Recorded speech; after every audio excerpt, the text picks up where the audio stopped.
Petite annonce, c'est que depuis quelques semaines, plusieurs dans l'Église ont préparé un repas, ou les repas, pour Chantal, une sœur dans le Seigneur qui passait par qui avait le cancer, et donc on a préparé les repas pour aider Chantal et sa famille avec les repas. Ça va de mieux en mieux. Les traitements sont moins en moins, donc les effets secondaires. Donc, on dit merci beaucoup. On n'a plus besoin de porter les repas. Elle est capable de s'occuper de sa famille. Donc, un grand merci de sa part à tout le monde qui a contribué et participé dans ce geste d'amour envers elle. Et donc, oui, merci beaucoup. C'est une belle façon pour nous de montrer l'amour et envers nos frères et sœurs et envers d'autres aussi, qui fait partie de l'Église ou non. Donc, voilà. J'aime beaucoup écouter. Voilà, c'est là. Voilà, c'est tout bien. Merci.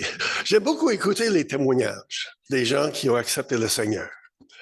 C'est encourageant de voir comment Dieu agit dans la vie des gens qui ont des arrière-plans différents, qui viennent des cultures, des endroits différents. Mais quand on écoute ces témoignages, comment les gens sont venus à croire en Jésus, on trouve que tout le monde arrive à Jésus, n'est-ce pas?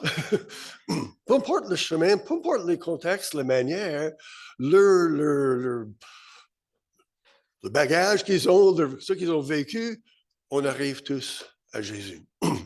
Comme quelqu'un a dit, tous les chemins mènent à la croix. Mais quand j'écoute ces témoignages, je vois qu'il y a un autre fil commun, quelque chose de commun entre ou dans ces témoignages. Quand les gens parlent de comment ils sont venus connaître Jésus, ils parlent souvent de quelqu'un qui leur a parlé de Jésus. Pensez à votre témoignage. Comment vous êtes venu à connaître Jésus? Et votre cheminement spirituel, il y a quelqu'un ou quelques-uns qui ont joué un rôle important que vous pouvez nommer. Et c'est grâce à eux que nous avons entendu parler de Jésus. Ils nous ont parlé de l'amour de Dieu, leur espérance en Jésus, la vie, le changement, tout cela. Et ce que nous allons voir ce matin, que partager la bonne nouvelle de Jésus aux autres est une responsabilité et encore plus un privilège que le Seigneur nous donne. À chaque croyant, il nous donne le privilège de partager la bonne nouvelle. Donc, on dit bonne nouvelle, mais bonne nouvelle, c'est vraiment la traduction du mot évangile. L'évangile. Et ce mot évangile est utilisé de plusieurs façons. On parle des évangiles, n'est-ce pas? L'évangile de Matthieu, de Luc, l'évangile de Marc, l'évangile de Jean. Non, ça n'a pas marché.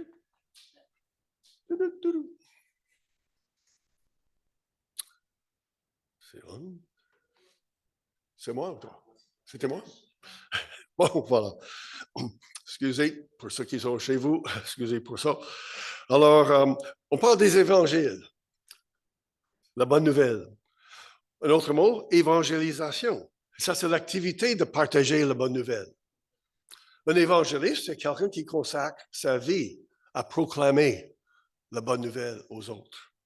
Et la Bible parle aussi du don d'évangélisation, c'est-à-dire la capacité que quelqu'un reçoit du Saint-Esprit pour partager la bonne nouvelle à des gens.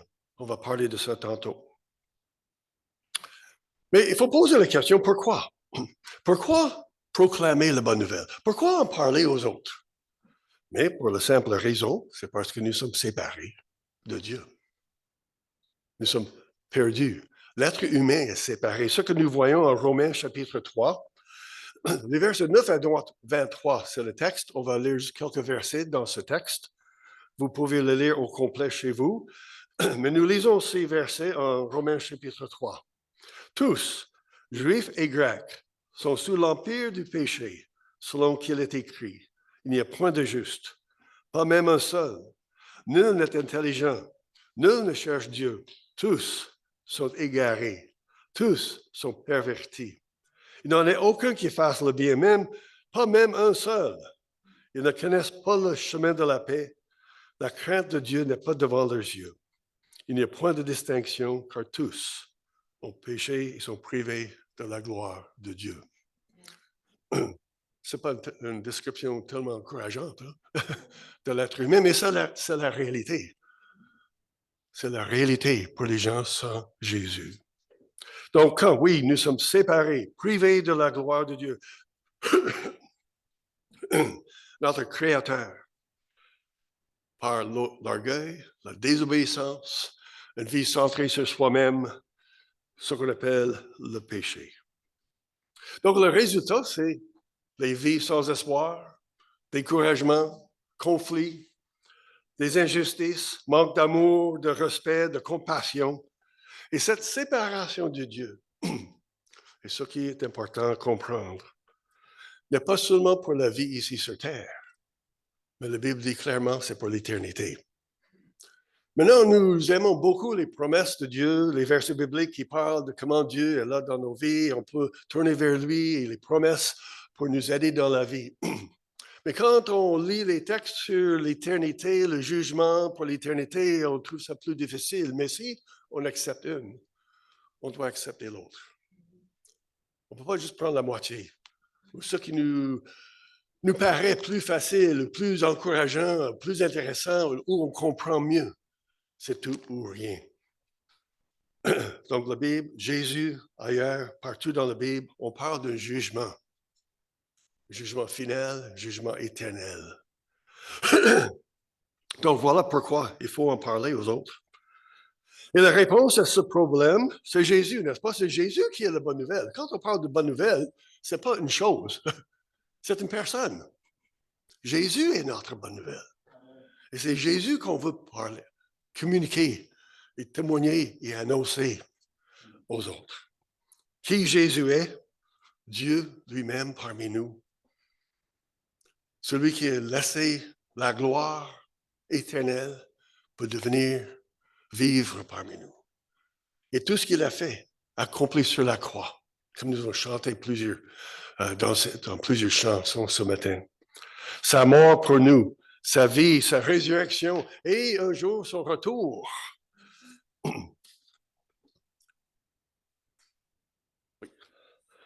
Voilà ce que Jésus a dit lui-même. Il dit, je suis la résurrection et la vie. Celui qui croit en moi vivra quand même, il serait mort.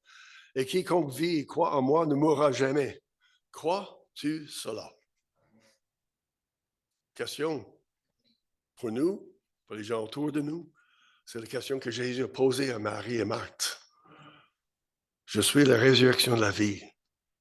Celui qui croit en moi vivra.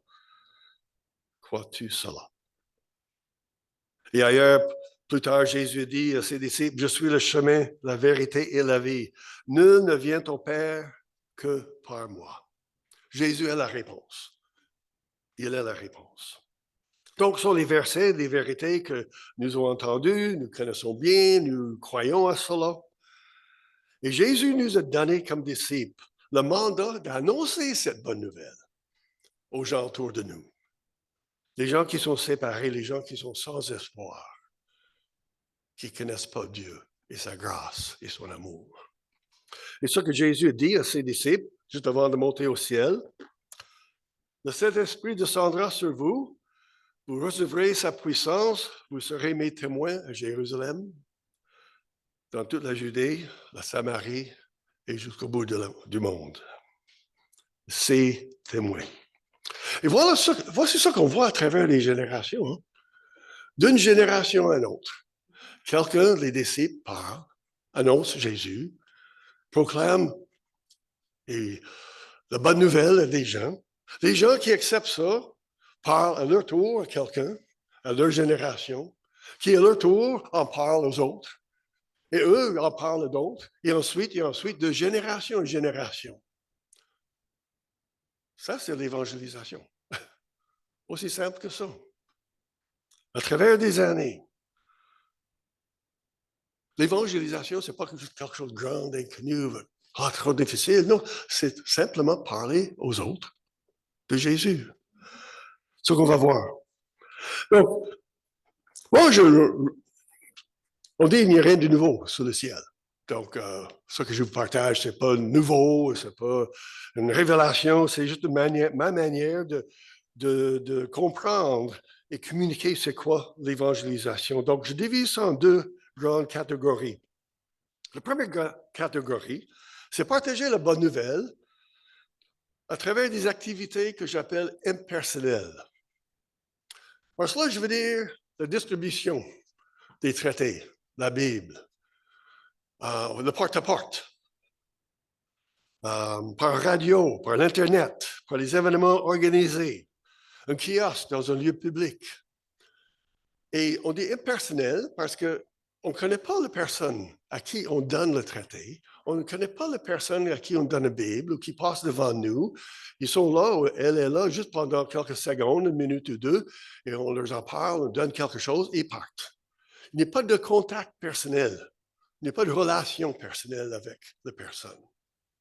C'est pas mauvais, ça. On va voir ça. C'est pas mauvais. Il faut bien clarifier, identifier que c'est un contact d'une manière impersonnelle pour présenter l'Évangile.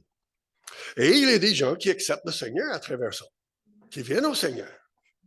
Mon père, par exemple, quand j'avais 17 ans, fait une profession de foi publique dans une soirée d'évangélisation quand il y a eu un évangéliste qui était invité par l'Église. Le frère de Judith, c'est une émission de Billy Graham à la télé qu'il regardait comme jeune adulte. Mais même ça, ces personnes-là ont déjà eu certains contacts avant par des personnes, membres de famille, des amis. Et c'est à travers ces événements qu'ils ont vraiment décidé de faire une profession de foi. Mais moi, je connais quelqu'un, j'ai rencontré cette personne il y a plusieurs années. Je pense que quelqu'un lui a donné une Bible. Première fois qu'il a lu la Bible. En lisant la Bible, toute seule, il est venu à croire en Jésus-Christ. C'est la vérité. Et par après, il a rencontré des chrétiens. Alors, ça peut arriver. C'est rare, mais ça peut arriver. Donc, ce sont des bonnes méthodes. Ils ont de la place. Parce qu'elles permettent aux chrétiens de répandre l'Évangile à beaucoup de gens en peu de temps, de semer la parole de Dieu en priant que ça va leur faire réfléchir sur leur vie. Peut-être les attirer, de faire penser à Dieu et leur sort éternel. On dit que chaque force a sa faiblesse. Et c'est vrai, chaque force a sa faiblesse, n'est-ce pas? Et pour ces activités personnelles, la faiblesse, c'est le suivi. Le suivi de ceux qui ont reçu ou ceux à qui on contacte brièvement. Donc, quand on organise de tels événements, quand on participe dans ces activités grandioses ou des efforts personnels, il faut toujours réfléchir sur la question, le suivi. Le cas échéant.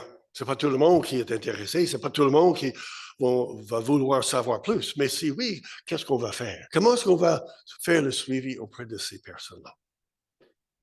Parce que comme Jésus dit, dans Matthieu chapitre 28, allez, faites de toutes les nations des disciples. Une prière de repentance, une profession de foi, c'est bien, c'est bon, ça commence là. Mais c'est plus que ça. C'est plus que ça, parce qu'un disciple est quelqu'un qui suit, quelqu'un qui obéit, quelqu'un qui veut grandir. Pas juste quelqu'un qui va faire une courte prière de repentance et continuer sa vie. Un disciple, c'est quelqu'un qui grandit dans sa connaissance du Maître, Jésus-Christ. Donc, l'évangélisation n'est pas limitée à ces événements ou faite seulement par des experts. On n'évalue pas nos efforts d'évangélisation seulement par ce qu'on fait, le nombre de fois qu'on organise un grand événement. L'évangélisation est beaucoup plus grande et beaucoup plus compréhensive que ça. Et ça, c'est notre deuxième sujet qui nous touche tous personnellement, moi inclus. Partager la bonne nouvelle à travers des contacts personnels. Nous avons aujourd'hui les ressources et la technologie de répandre l'Évangile à travers le monde. C'est incroyable ce que nous avons aujourd'hui. Plusieurs manières.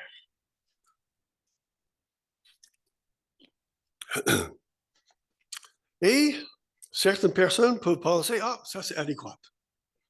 On répond à l'appel du Seigneur, au mandat du Seigneur d'annoncer la bonne nouvelle. Mais la réalité, c'est que la grande majorité des gens mettent leur foi en Jésus grâce au témoignage des gens comme vous et moi. Le témoignage personnel, vécu, quelqu'un qui connaisse personnellement. Et pensez aux premiers chrétiens, les chrétiens au temps des apôtres. C'était quoi leur méthode d'évangélisation? Il n'y a pas de radio, pas de littérature imprimée, pas de télé. Mais l'Église a grandi. L'Église a grandi incroyablement. Comment? Par le contact personnel. Simplement par le contact personnel.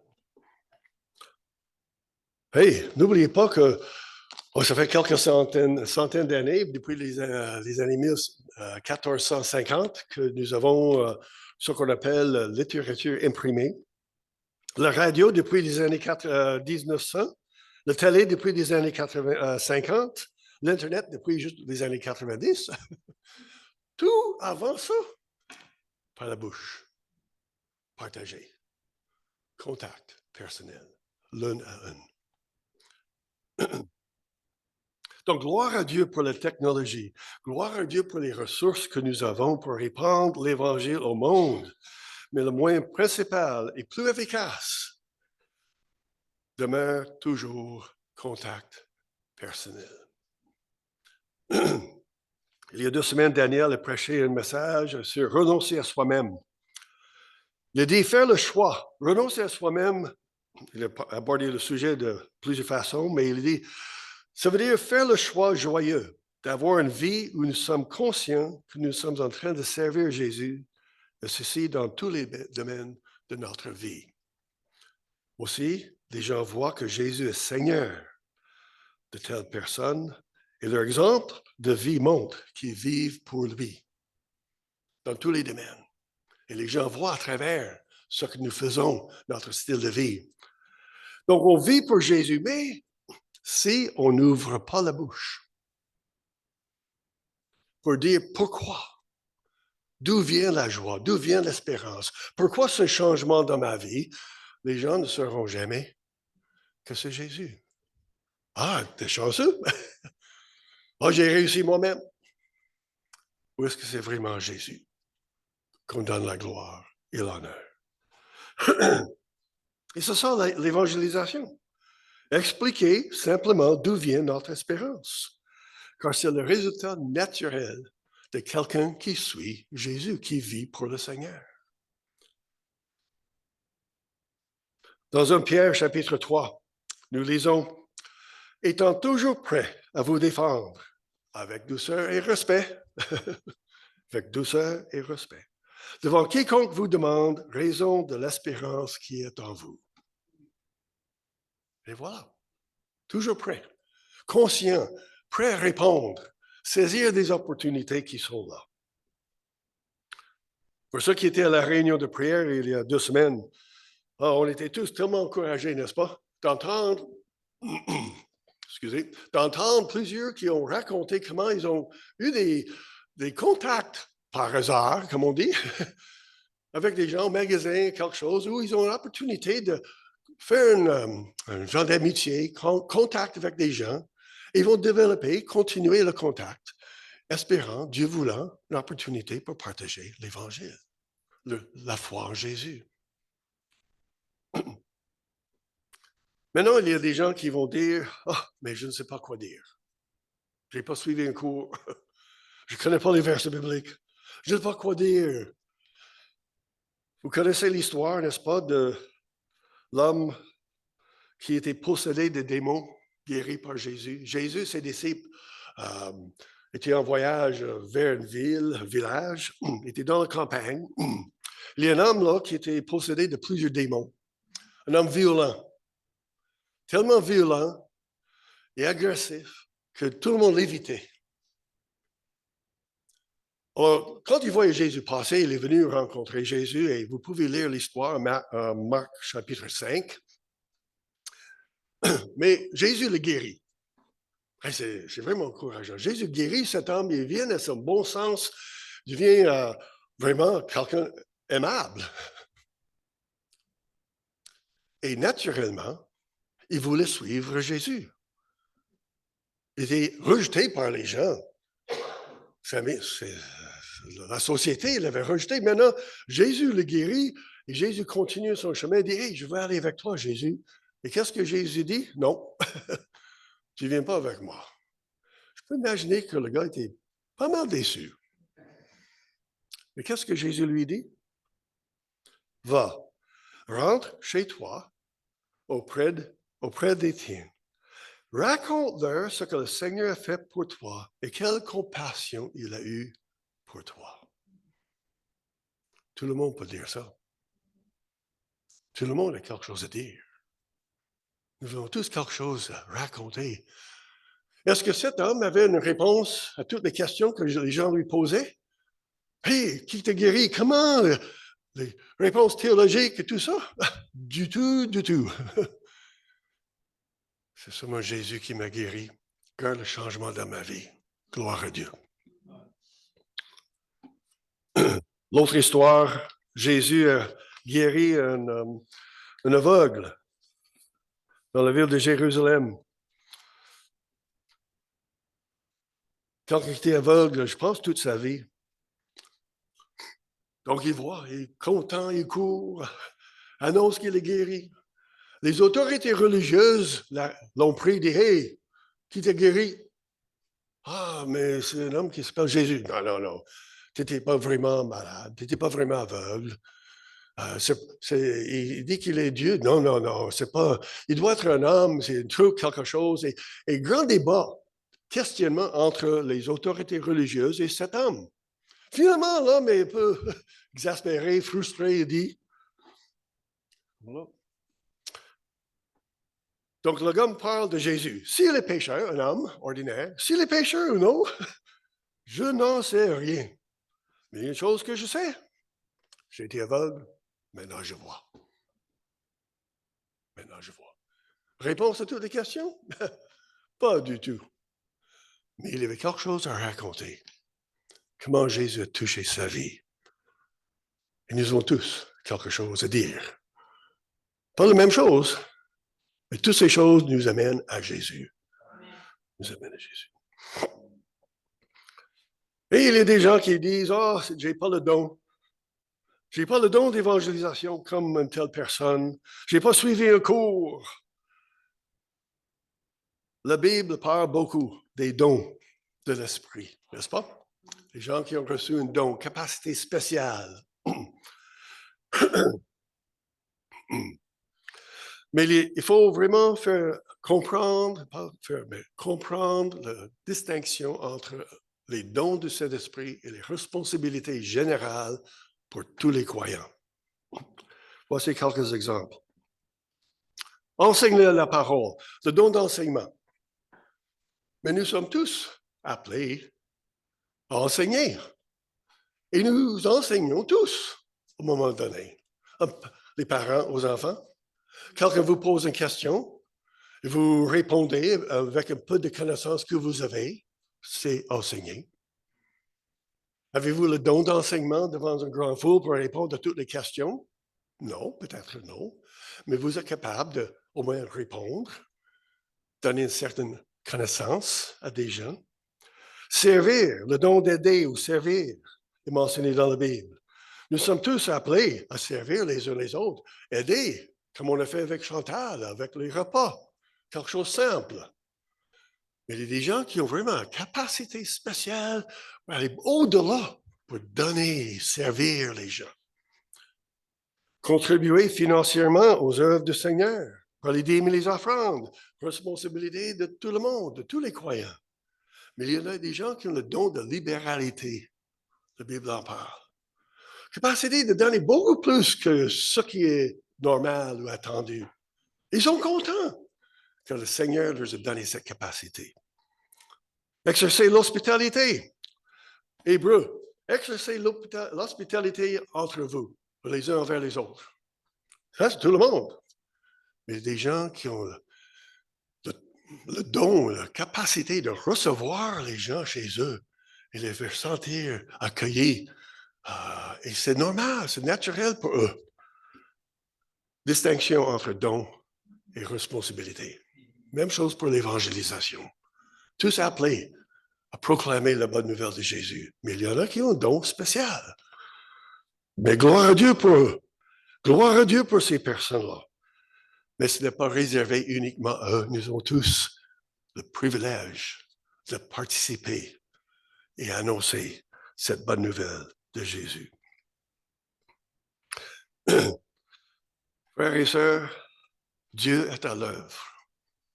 Il est à l'œuvre pour réconcilier le monde avec lui-même par la foi en Jésus-Christ. Et Dieu veut se servir de vous et de moi, de nous tous les croyants, tous ses enfants, pour justement rejoindre ce monde, pour annoncer son amour, annoncer sa grâce aux gens autour de nous. Comme nous lisons dans 2 Corinthiens chapitre 5, Dieu nous a réconciliés avec lui par Christ. Il nous a confié le ministère de la réconciliation. Ce n'est pas juste pour les experts, pour quelques personnes, c'est pour tout le monde. Vous connaissez le Seigneur Jésus, vous êtes inclus. Un privilège que le Seigneur nous donne. Donc, ne perdons pas le courage. Soyons encouragés. Le Saint-Esprit est à l'œuvre et il nous invite à collaborer avec lui. Oui, des fois, on dit, les gens ne répondent pas. Il n'y a pas de réponse. Mais ce n'est pas à nous à les faire répondre. Ce n'est pas à nous à les convaincre. Ce n'est pas à nous à les forcer.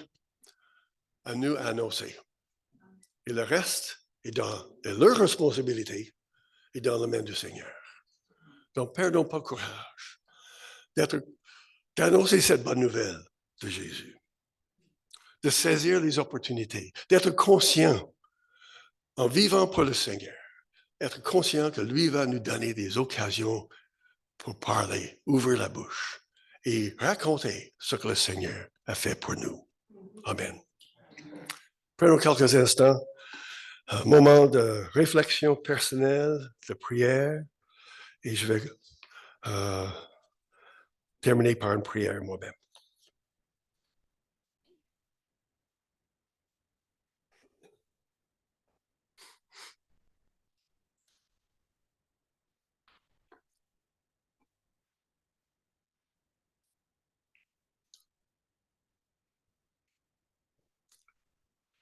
Seigneur Dieu, nous voulons te louer, t'adorer pour le privilège que tu nous donnes de connaître Jésus-Christ comme Sauveur. Merci pour les hommes et les femmes qui ont pris le temps, l'effort pour nous en parler.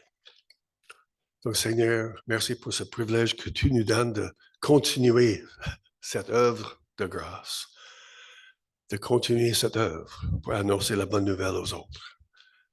Merci pour la présence de ton Saint-Esprit qui est là pour nous guider, nous motiver, nous corriger, et toutes ces belles occasions que tu vas nous accorder. Et que ta volonté soit accomplie, soit faite pour ta gloire, au nom de Jésus. Amen.